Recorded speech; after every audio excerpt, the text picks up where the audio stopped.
Welcome back to Flashbacks. I'm Tony from Comic Book Fans United, and today we're going to be talking about Episode 13, The Nuclear Man.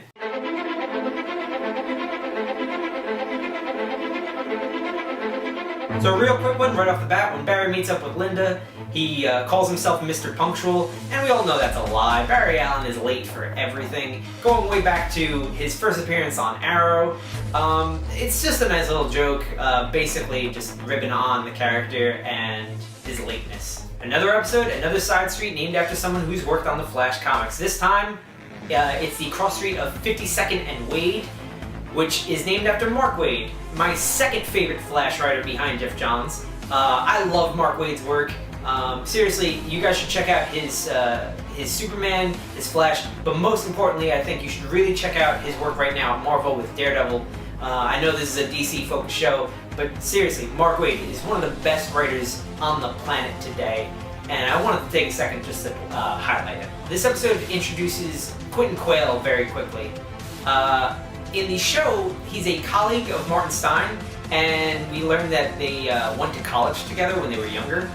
In the comics, he's actually Martin Stein's former employee before he became part of Firestorm.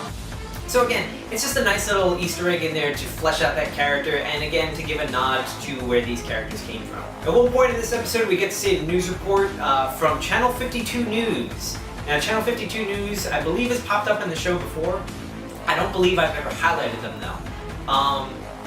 They're a creation basically right out of the New 52. Early on in the run of the New 52 imprint, the last 2 pages of every issue were Channel 52 highlights of things going on that particular week in the DC universe. So it's nice to see that it's actually an existing thing in this particular DC universe on the CW. And I'd be curious to see if we get to see the likes of Bethany Snow or even Calendar Man.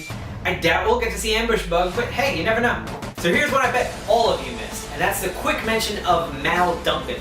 Now, Malcolm Duncan in the show is quickly mentioned to be the owner of a nightclub. In the DC Comics universe, he does own a club, he is a musician, but he's also been a member of the Teen Titans. And the last time we've ever seen Mal Duncan, as far as I know, is on the cartoon Young Justice, which is by far the best animated DC property there has ever been. Seriously, it's a shame we never got a 3rd season, but on that show, Malcolm actually gets introduced first as a civilian, and then later on takes on the identity of the Guardian. And you know what? I'm down for seeing him do the same here. Here's one I bet you all did catch, though, when Barry faces off with Firestorm and he asks him to not, flame on. Obviously, it's a phrase synonymous with the Human Torch from Marvel's Fantastic Four. And you know what? It's not like Marvel's gonna do anything good with that character for a long time, so shit, why not let DC use it? So the subplot for this episode is the budding relationship between Barry Allen and Linda Park. And at one point, when they're having a little spat in the newsroom, she basically compares their date to the Combine's last game. The Combines being the Keystone Combines, Linda Park's favorite hockey team in the comics, as well as the favorite hockey team of one Leonard Snart. So if you're all caught up on this series, you know that I hated the fan theory that Harrison Wells is some twisted version of Barry Allen from the future. And if you still were thinking that that was a possibility, this episode obliterates that.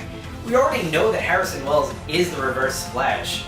And this episode tells us that Barry Allen was in the room as an adult when his mother was murdered, because there's 2 different blood types found in the room. One is AB negative, the other is A positive.